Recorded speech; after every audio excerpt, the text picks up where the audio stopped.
So you might be in a situation where for some reason your autofill is just not working on your particular Android phone. Now, there's a couple of different ways to kind of fix this for the most part.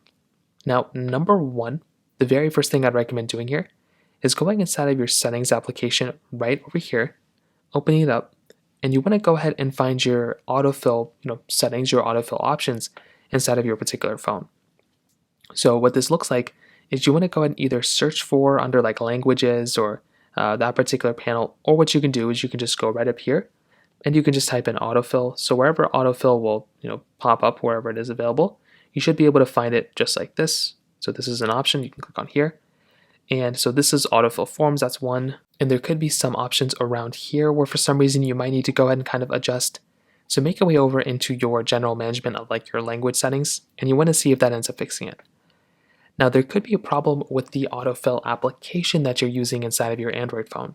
So if for some reason it isn't necessarily the built-in autofill app you're using, but if it's like a third-party one, you might want to go through and basically try seeing if you can update that particular application.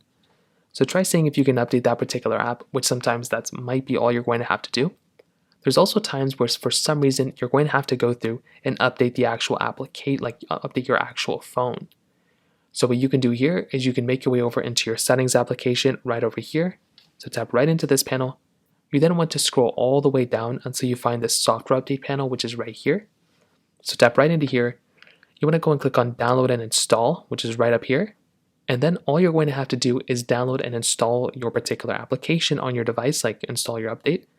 And that's basically what I'd recommend doing here too. That's another way to kind of fix this problem. So those are kind of a few main ways to go and fix it for the most part.